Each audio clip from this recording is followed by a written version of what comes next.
예, 그럼 진행하도록 하겠습니다. 예, 오래간만에 피처 PT를 이제 하는 것 같습니다. 이번에는 다른 세무사들과 다른 이제 차별화되는 부분에 대해서 좀 집중적으로 한번 말씀드리려고 합니다. 아, 제가 직원 때문에 고민했을 때 구입한 책인데, 세무와 관련된 내용이 있어서 좀 가져와 본 부분인데요. 세무 규정은 기본이고, 아시다시피 이제 저는 이제 세무조사하고, 그다음에 상속증여, 컨설팅에 특화가 되어 있죠. 여기서 보시면 뭐 세무사의 능력에 따라 세금 단위가 달라지고, 그다음에 상속증여 등의 거액세금 문제가 있을 경우 특히 여러 가지 사례를 취급했고 각가지 세무조사에 입회하고 세무서 직원을 다룬 솜씨가 뛰어나고 그다음 해마다 바뀌는 세무 제도의 발달 뭐 이런 분들 이런 것들이 저하고 꼭 맞는 부분이라고 생각해서 한번 들고 나와 봤습니다. 예. 그리고 이제 다음은 제가 지식인 네이버 지식 엑스퍼트에서 하고 있는데 상담을 이제 하고 있거든요. 이제 5만 원씩 10분에 5만 원씩 해서 하고 있는데 예, 20불 할인해서 우리 김재현 대표의 이제 조언에 따라 좀 금액을 올렸고요. 내용을 보시면 리뷰를 보시면 실제 뭐 경험 사례를 바탕으로 말씀해 주시니 현실적인 대응 방법이 있었다. 그다음에 이론이 아닌 실질 가지고 뭐 알려드린 내용 때문에 많이 좋아했던 것 같고 오른쪽 화면 같은 경우를 보면 네이버 엑스퍼트에서 제가 등단하는 분이라고 자부한다. 이분은 고민을 되게 많이 하셨던 분인데 상담을 여러 군데 받으시다가 결국 저하고 이제 상담하고 이제 마음에 이제 드셨죠. 그래서 직접 사무실에 내방을 하셔가지고 상담하고 진행하고 잘 끝난 건입니다. 그리고 이제 실질적으로 실무적으로 제가 어떻게 접근하는지에 대해서 여러분들에게 한번 대화 형식으로 한번 보여드릴 건데요. 우리 김명선 대표님이 도와주실 겁니다. 한번 만들어 봤는데 한번 재밌게 봐주세요. 김명선 대표님. 안녕하세요, 세무사님. 지인 소개로 연락드립니다. 혹시 통화 괜찮으세요? 예, 말씀 들었습니다. 지금 통화 가능합니다. 다른 게 아니고 엊그제 세무서에서 신용카드 금액이 크게 나왔다고 사업장 방문하겠다고 연락이 와서 연락드렸습니다.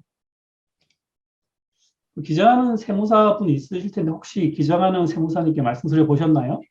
예, 어제 바로 연락이 안 되다가 저녁 늦게 말씀드렸는데 세무서에서 방문하는 거면 세무조사를 하는 거라고 큰일 났다고 하시더라고요. 예, 그 얘기 듣고 주위 지인들에게 고민 이야기 하다가 세무사님 소개받아서 연락드린 겁니다. 예, 혹시 신용카드 결제 금액이 얼마나 되나요? 저희는 주로 도매를 해서 세금 계산서 발행이 많고 가끔 소비자들에게 판매하고 신용카드를 발행하고 있습니다. 한 달에 200만 원도 안 될 겁니다. 별로 큰 금액도 아닌데 혹시 최근에 큰 금액을 결제한 적이 있나요? 생각해보니까 며칠 전에 1,000만 원 정도 결제한 적이 있어요. 한 번에 그렇게 큰 금액을요? 네, 사실대로 말씀드려야겠죠. 예, 사실대로 말씀해 주셔야 제가 판단하고 방향을 제시할 수 있어요. 기장하는 세무사님께도 말씀드리긴 했는데 사실 아는 친구한테 돈을 빌려줬는데 갚지 않아서 신용카드로 빌려준 돈 제가 결제한 겁니다. 그러면 소위 말하는 카드깡 하신 거네요. 그런 경우에는 여신법 위반에 걸리는데, 받을 길이 전혀 없어서 이것도 겨우 이야기해서 받은 거예요. 예, 알겠습니다. 아마 이 건은 국세청 신용카드 조기 경보를 통해서 선정된 것 같아요. 소액만 결제하던 업체가 갑자기 단발성 고액 카드 결제가 일어나면 국세청 전산에서 담당자에게 확인하라고 사업장을 방문하게 될 겁니다. 아니요. 저희 기장 세무사는 세무조사 나온다고 준비해야 한다고 하던데요. 이건 세무조사 받을 사안은 아니니 솔직히 말씀하시면 될 것 같습니다. 그럼 저는 솔직히 말하면 어떻게 되는 거예요? 카드깡 맞으시니까 여신법 위반으로 국세청 전산에 위반 내용을 입력하고 확인서를 받고 끝냅니다. 확인서요? 과태료라든지 다른 세금이 부과되는 거 아니에요? 확인서라고 해서 불안해하실 필요는 없습니다. 솔직히 이야기하고 그 다음부터는 이런 일이 없도록 하겠다고 쓰고 선처를 바란다고 하시면 됩니다. 추가로 부과되는 것은 없습니다. 쉽게 말씀드리면 한 번은 봐준다고 생각하시면 되고 두 번째부터는 과태료가 부과됩니다. 저도 현직에 있을 때 수없이 했던 일이고 실무적으로 그렇게 처리하니까 걱정하실 필요는 없습니다. 세무사님, 다행이네요. 감사합니다. 다 끝나게 되면 제가 연락드릴게요. 이렇게 통화를 하고 2일 뒤에 다시 연락이 왔습니다.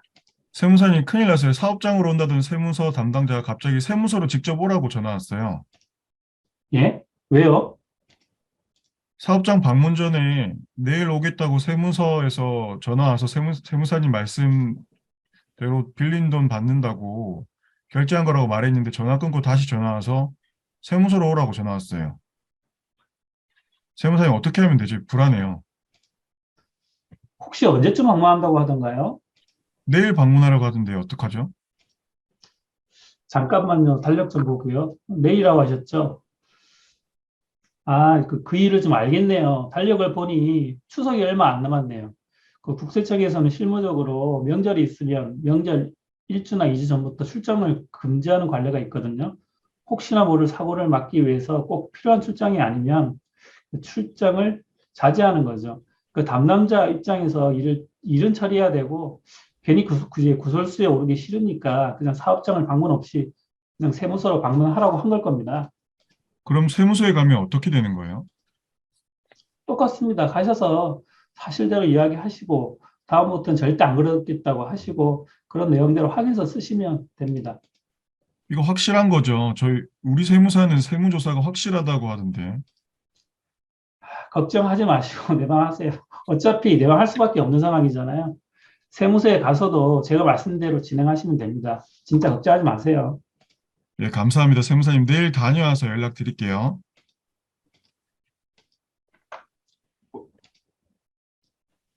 세무사님, 세무서 다녀왔는데 세무사님 말씀이 맞네요.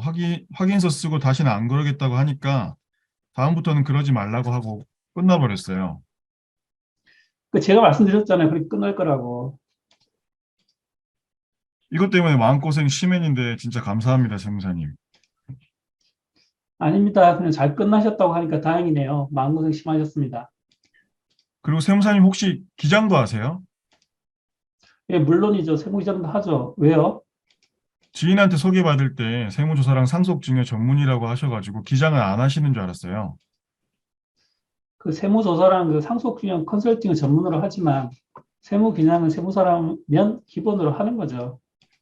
혹시 규모가 작은 저희 업체도 세무기장을 맡아주시나요? 국세청 출신이시라 규모가 큰 것만 하지 않으세요? 아닙니다. 규모가 크든 작든 기장은 가리지 않고 하고 있습니다. 그리고 청출신이라고 규모가 큰 것만 하지는 않아요. 혹시 기장료는 어때요? 개인 업체고 규모도 크지 않아서 저희는 월 9만 원에 쓰고 있거든요. 저희는 개인업체 기장료는 수익금액 따라 기장료가 좀 달라지지만 기본이 10만 원입니다. 그런데 이관에서 오시는 거면 기존과 똑같은 금액으로 해드리고 있습니다. 7만 원이라고 말할 걸 그랬네. 감사합니다. 기장료도 똑같이 해주신다니까 꼭 옮기도록 할게요. 예, 감사합니다. 앞으로 잘 부탁드립니다. 아닙니다. 저야말로 잘 부탁드립니다. 이번 일로 큰 도움 주셔가지고 감사합니다. 이 내용은 진짜 있는 사실을 바탕으로 확산한 거고요. 이분 이렇게 잘 끝나고 제가 지금 수임해서 기장을 잘 하고 있는 건입니다. 이것으로 제가 할 PT는 마치도록 하겠습니다. 이상입니다.